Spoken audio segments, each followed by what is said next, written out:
Alors la mélatonine, c'est l'hormone du sommeil. D'accord. C'est une hormone qu'on a en taux énorme quand on est enfant. C'est pour ça que les enfants dorment de manière si magique, hein. Ils baignent dans la mélatonine. C'est le meilleur antioxydant du corps humain. Donc c'est une hormone qui est extrêmement puissante, qui est présente dans les plantes, hein. Il y en a partout. Toutes les plantes, tous les animaux, tout ce qui vit sur Terre vit avec de la mélatonine. Donc c'est quelque chose qui est très important pour tout ce qui est biologique, toute la vie biologique en général. C'est une hormone qui préserve la vie en fait. Par D'accord. exemple, les plantes, plus elles sont en altitude, plus elles sécrètent de mélatonine. Donc c'est vraiment quelque chose qui est protecteur de la vie. C'est une hormone qu'on sécrète que la nuit en dormant. On la sécrète à certaines heures, comme beaucoup d'hormones. D'ailleurs, elles ont tout un cycle. On la sécrète quand on va se coucher. Donc c'est une hormone qui monte, si vous voulez, jusqu'à la puberté. Et à partir du moment où elle commence à décliner un peu, c'est le déclenchement de la puberté. On ne sait pas pourquoi.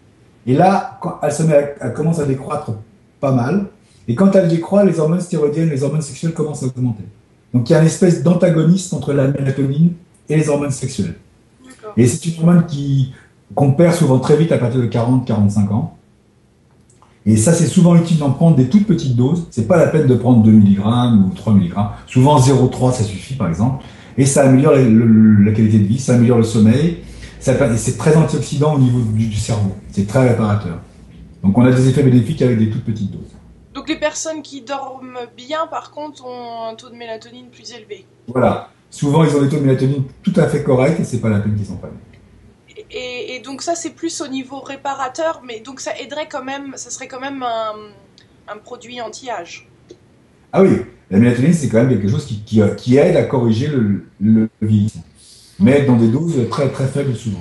Et on peut prendre ça quand on voyage en avion, quand on part à Dans les jet l'étranger lag, avec le décalage horaire? voilà, si vous avez des décalages horaires de 6 heures ou au-delà, c'est bien de prendre de la mélatonine.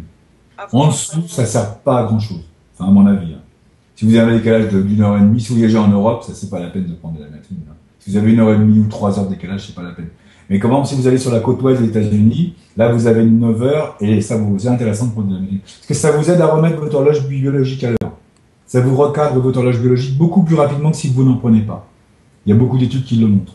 Mais c'est pas la peine d'en prendre longtemps. Vous en prenez en arrivant pendant 5 ou 6 jours. C'est suffisant. Et quand vous rentrez, vous en prenez pareil, c'est 5 ou 6 jours. C'est largement suffisant. C'est Donc il pas n'y a la pas de peine. contre-indication. Si, il y a des contre-indications. Les gens, les enfants, par exemple, ne doivent pas en prendre parce qu'ils en ont énormément. Et même s'ils dorment mal, c'est pas parce ils manquent de mélatonine, c'est parce qu'ils ont des angoisses. Donc c'est pas chez les enfants, pas en cas de lymphome, hein, pas en cas d'insuffisance en cortisone. Si quelqu'un a par exemple des allergies, je prends cet exemple-là qui est un exemple courant, il faut qu'il se méfie de la mélatonine. Il ne faut pas qu'il prenne de la mélatonine par lui-même sans faire des dosages avant. Parce que la mélatonine fait baisser la cortisone. Donc les gens qui ont les allergies ont déjà des cortisones basses, et ça va encore leur faire baisser un peu plus. Donc ça peut dans ce cas-là déclencher des maladies. Donc il y a vraiment des contre-indications à tous ces produits, hein. C'est pas à prendre comme ça à la légère, hein, contrairement à ce que peuvent dire beaucoup de gens ou de sites internet, quoi. Voilà. C'est pas les pilules du bonheur, c'est pas les pilules miracle. Il n'y a aucun miracle là-dedans, hein. Ça peut apporter de la qualité de vie, mais il faut faire attention. Par contre, quand c'est bien ciblé, ça marche très bien. Ça, Ouais. c'est sûr. C'est Voilà. pour ça qu'il faut bien s'éduquer et puis en partie Oui. bien sûr Voilà. lire votre livre parce que Oui, c'est ça. un guide, hein, vous mettez toutes Voilà. les Voilà. doses et ce que c'est, ça c'est Voilà. important.